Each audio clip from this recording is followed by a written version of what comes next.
Olá, irmão e irmã caríssimo, salve Maria Santíssima e a paz de nosso Senhor Jesus Cristo.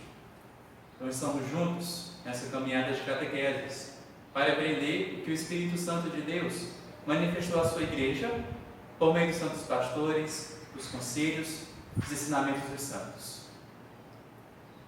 Então vamos iniciar aprendendo sobre a igreja, esse edifício santo de Deus, físico e espiritual, o qual Deus sempre quis, desde a criação do mundo. Então rezemos pedindo para que o Espírito Santo de Deus possa abrir o nosso coração e a nossa mente a esse aprendizado. Vinde, Espírito Santo, enchei os corações dos vossos fiéis e acendei neles o fogo do vosso amor. Enviai o vosso Espírito e tudo será criado, e renovareis a face da terra. Oremos, ó Deus, que instruíste os corações dos vossos fiéis com a luz do Espírito Santo. Fazei que apreciemos retamente todas as coisas, segundo o mesmo Espírito, e gozemos sempre de sua consolação. Por Cristo Senhor nosso. Amém. Ave Maria, cheia de graça, o Senhor é convosco. Bendita sois vós entre as mulheres, e bendito é o fruto do vosso ventre, Jesus. Santa Maria, Mãe de Deus, rogai por nós, pecadores, agora e na hora de nossa morte. Amém. Nossa Senhora, Mãe da Igreja, rogai por nós. Santos doutores, rogai por nós. Em nome do Pai, do Filho e do Espírito Santo. Amém. Tudo bem, caríssimos irmãos e irmãs. Então vamos aprender hoje a prefiguração e a instituição da Igreja no Antigo e no Novo Testamento, respectivamente. Pois bem, já ganhamos de início o pensamento. A igreja foi algo querido por Deus. Deus tinha intenção de congregar os seus filhos sob a custódia de um só rebanho, um só pastor e um só redil. Todos os seus filhos no redil da igreja, sendo governado pelo próprio Deus. Lembremos que na criação do mundo, nós somos criados perfeitamente. Toda a criação foi algo bom, como vai dizer o livro do Gênesis, capítulo 1. E Deus viu que tudo era bom, Deus viu que tudo era bom. Inclusive o homem, a sua perfeita criação. E criou-nos perfeitamente sem nenhum pecado. Mas veio o demônio na forma de serpente, tentou nossos primeiros pais e eles caíram. E pelo pecado da desobediência e da prepotência, assim o pecado entra no mundo e domina o coração do homem, que assim perde sua santidade original, com a qual foi criado. E a partir daí, nós somos marcados pela mancha do pecado original. Então começa o desígnio e a história e o mistério da nossa salvação. Pois bem, Deus retirou dessa permissão do pecado entrar no mundo um grande bem, o mistério da nossa salvação. E nós vamos ver que o pecado dominou tal coração do homem e machucou tanto a Deus, que nós vamos ler em Gênesis capítulo 6, que Deus quis destruir toda a sua criação. Vai dizer a Sagrada Escritura no livro do Gênesis capítulo 6, que as pessoas davam-se em casamento, bebiam, se embriagavam, se prostituíam, pecado da luxúria, e por aí vai. Se entregavam inteiramente ao pecado. E somente Noé e a sua família observavam as leis do Senhor e caminhavam, fazendo tudo o que lhe agradasse. Pois bem, então chega um dia, Deus fala com Noé e diz para construir uma arca e dá as medidas dela, uma imensa arca, para que nela abrigasse alimentos, a sua família e um casal de cada espécie de animal que havia no mundo, para salvar-se. Pois bem, e assim dá-se uma das prefigurações da igreja, a salvação. São Cipriano de Cartago vai dizer que só haveria salvação fora da igreja se alguém que estivesse fora da arca conseguisse se salvar, porque só nela haveria salvação. Deus protegeria o seu povo dentro da igreja. Sendo assim, a Arca de Noé, a primeira prefiguração da igreja, sob o qual Deus quer salvar e santificar o seu povo. Nós temos também outra prefiguração na Sagrada Escritura do Antigo Testamento. A eleição das 12 tribos de Israel, dos filhos de Jacó, os 12 filhos. Nós vemos a figura na congregação do povo. Só que, no entanto, nós vamos lembrar que, infelizmente, o pecado também dominou, apesar dos sacrifícios que Deus instituiu, do sangue dos cordeiros, dos cabritos novos, cevados, fortes, gordos, sem nenhum defeito, macho de 1 ano, que serviriam de sacrifício pelos pecados do povo. Mas isso não foi suficiente. E o povo assim não parava de pecar. E é tanto que os profetas acusam as tribos de Israel de ter rompido a aliança do Senhor que outrora fez com Noé, depois do dilúvio, como nós vamos ler em Oséias capítulo 1, Isaías capítulo 2, versículos 2 a 4, Jeremias capítulo 2, tantas outras passagens que vamos dizer, os profetas acusando o povo eleito de Deus de virar as costas ao Senhor pelo pecado e romper a aliança. E então é anunciada pelo profeta Jeremias uma nova e eterna aliança. Está em Jeremias capítulo 31, versículos 31 ao 34. E vai dizer o seguinte: dias virão, oráculo do Senhor, em que firmarei nova aliança com as casas de Israel e de Judá. Será diferente da que concluí com seus pais, no dia em que pela mão os tomei para tirá-los do Egito, a aliança que violaram, embora eu fosse o esposo deles. Eis a aliança que então farei com a casa de Israel, oráculo do Senhor. Eu lhe incutirei a minha lei, e a gravarei em seu coração. Serei o seu Deus, e Israel será o meu povo. Então ninguém terá encargo de destruir seu próximo ou seu irmão, dizendo: aprende a conhecer o Senhor, porque todos me conhecerão, grandes e pequenos, oráculo do Senhor. Pois a todos perdoarei as faltas, sem guardar nenhuma lembrança de seus pecados. Pois bem, meus irmãos, Deus fala para o profeta Jeremias que vai instituir uma nova e eterna aliança, que vem se cumprir, como toda a profecia do Antigo Testamento, e culminar em nosso Senhor Jesus Cristo. E aí que entra a missão do Filho de Deus, nosso Senhor Jesus Cristo. Já não sendo suficiente sangue de cordeiros para limpar a mancha do pecado da alma do povo, Jesus envia, Deus Pai envia, Cordeiro de Deus que tira o pecado do mundo, puro, sem mancha, imaculado, nascido da sempre Virgem Maria, para que, com seu preciosíssimo sangue, selasse para sempre a nossa salvação. Pelo seu sacrifício, abrisse o céu para nós, e assim, pelo poder do seu preciosíssimo sangue, acabar em nós, romper as cadeias com o pecado e a tirania de Satanás.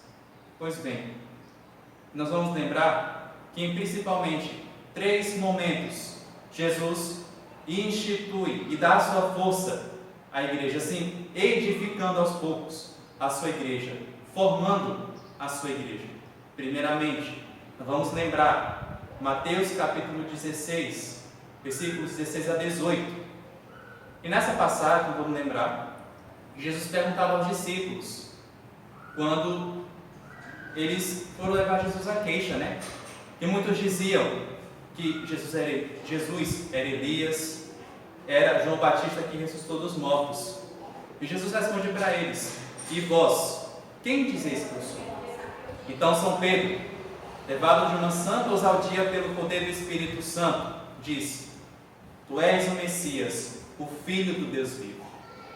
Então Jesus vai e fala para São Pedro: bendito és tu, filho de Simão, porque não foi a carne que te revelou isso, mas foi o meu Pai que está no céu. E eu te digo, Pedro, tu és pedra, e sobre esta pedra edificarei a minha igreja, e as portas do inferno não prevalecerão contra ela. Eu te darei as chaves do reino do céu. Tudo que tu ligares na terra será ligado no céu, e tudo o que desligares na terra será desligado no céu. Então o Senhor institui a cabeça da igreja, o chefe da sua igreja, São Pedro, o primeiro Papa da nossa tradição. Esse é um dos primeiros momentos que Jesus vai edificando, trabalhando, preparando a sua igreja. Temos um segundo momento, a Quinta-feira Santa, onde Jesus institui os dois sacramentos, que dão força e sustentam a sua igreja, e que sem ela não existiria. O sacramento da Eucaristia e da ordem dos sacerdotes. Pois bem, ele dá a sua carne e seu sangue, e os seus ministros, os 12 discípulos em primeiro, e depois pelo poder da imposição das mãos, iam ordenar e passar esse poder aos outros. E vamos lembrar que Jesus institui de uma vez por todas a aliança eterna no seu sangue. Quando vamos lembrar, São Lucas capítulo 22, quando ele institui o sacramento da Eucaristia, vai dizer que ao fim da ceia, ele pegou o cálice com vinho, deu graças novamente, e o deu aos seus discípulos dizendo: tomai e bebei, isto é o meu sangue, o sangue da nova e eterna aliança, que será derramado por vós e por muitos para a remissão dos pecados. A nova e eterna aliança. Não mais sangue de boi, sangue de cordeiro, de cabrito, mas é o próprio sangue do Filho de Deus que nos remiu, que abriu o céu para nós, nos santificou. E assim, ele dá tão grandioso dom para a sua igreja, o sacerdócio e a Eucaristia, sua presença viva e real no Santíssimo Sacramento. E vamos ver um terceiro momento, onde de fato acontece o momento em que a igreja nasce. Quando ele é pregado na cruz, depois de passar pela sua dolorosa paixão. E quando vai dizer São João, quando ele entrega seu espírito, já pelas 3 horas da tarde, o comandante da ordem de soldados, para quebrar as pernas dos 2 bandidos que haviam sido crucificados com Jesus, mas quando um vai tentar quebrar as pernas de Jesus, ele fala: este não, mas certifique-se de que ele está morto. Então joga a lança para o soldado, e o soldado fura, atravessa com a lança o lado de Jesus. E vai dizer São João que desse lado aberto pela lança saiu sangue e água. Pois bem, como vamos lembrar, assim como Eva foi criada do lado de Adão enquanto dormia, a igreja nasceu, brotou do lado aberto de nosso Senhor Jesus Cristo na cruz. No instante em que o soldado abriu o sagrado coração de Jesus, ali jorrou sangue e água, que santificou, purificou de uma vez por todas os nossos pecados. Ali brotou a igreja. Depois, ele é sepultado, passa o sábado santo e vem o domingo da ressurreição. E depois passamos mais 40 dias, Jesus se revelando aos discípulos, aos seus apóstolos, aumentando a fé deles, mostrando que ele ressuscitou e fortalecendo a fé dos seus discípulos. Pois bem, 40 dias depois, ele volta para o Pai na sua ascensão e promete que logo enviará Paráclito, defensor, advogado, aquele que dará a firme esperança, que fará lembrar tudo o que ele ensinou, o Espírito Santo. E depois de 10 dias, se cumpre a promessa. E é aí que é inaugurada a Igreja de Deus, no dia de Pentecostes, em que, reunidos por medo dos judeus da perseguição, com as portas fechadas, enquanto rezavam, oravam, para que se cumprisse a promessa, veio o Espírito Santo e inaugurou a igreja. Todos os discípulos estavam reunidos e veio o Espírito Santo de Deus naquele dia. Como vai narrar os Atos dos Apóstolos, São Pedro é o primeiro a pregar. E assim nasce a igreja de Deus. E a igreja é um mistério muito grande. Não fiquemos habitolados no edifício físico da igreja. Vai dizer São João Paulo II. Mais do que uma instituição, a igreja é um mistério. A igreja não é somente o templo visível que nós vemos aqui construído, mas ela vai muito mais além desses muros. Está presente no mundo inteiro. E mais ainda, ela é visível e invisível.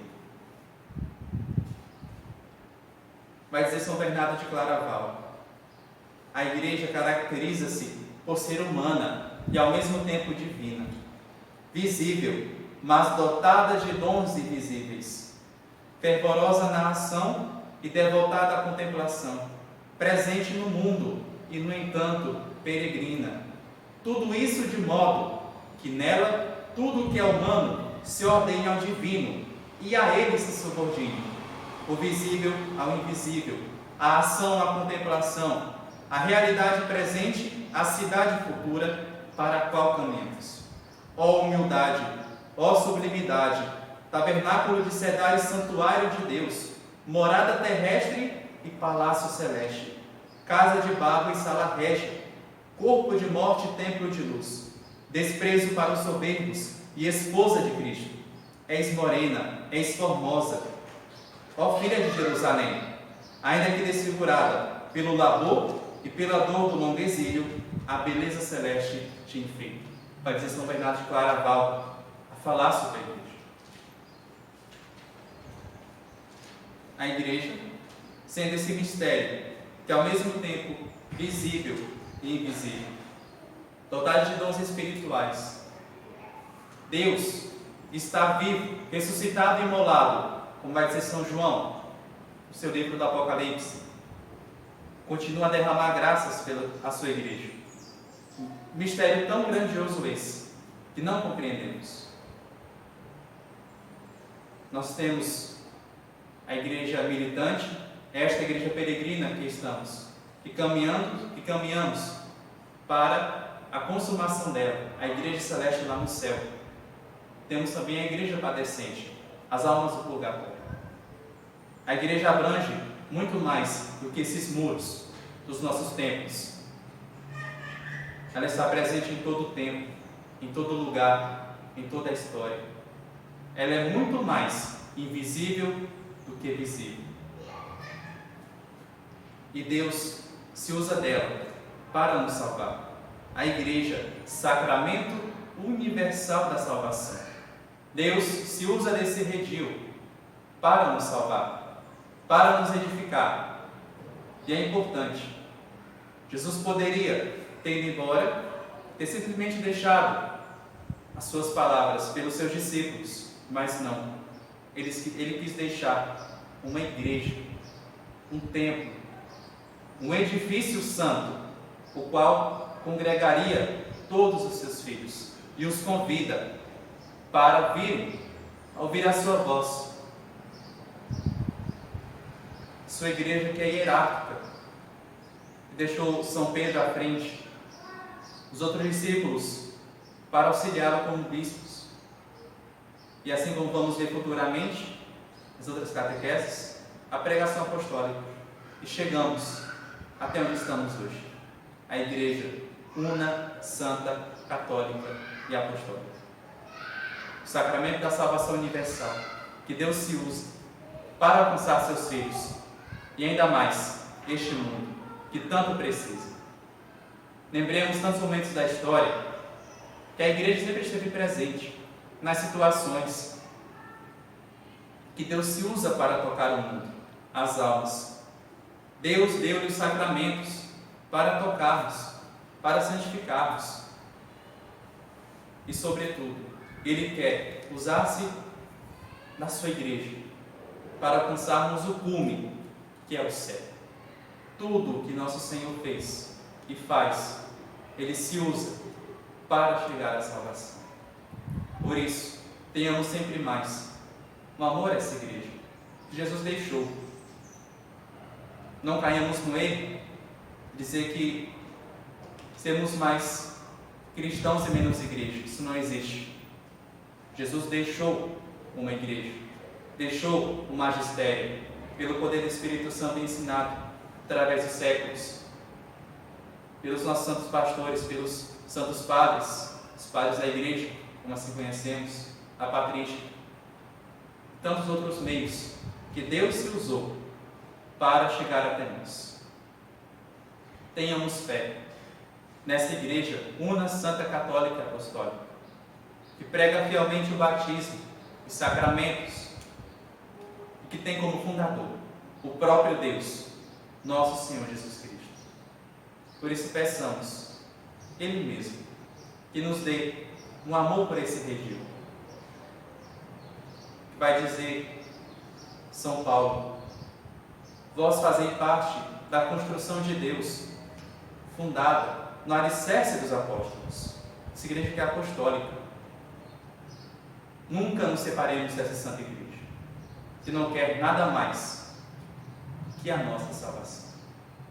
Por isso peçamos a Deus, pela intercessão de Nossa Senhora, Mãe da Igreja, de todos os santos, para que tenhamos sempre mais um amor por essa igreja. Louvado seja o nosso Senhor Jesus Cristo, para sempre seja louvado. Em nome do Pai, do Filho e do Espírito Santo. Amém.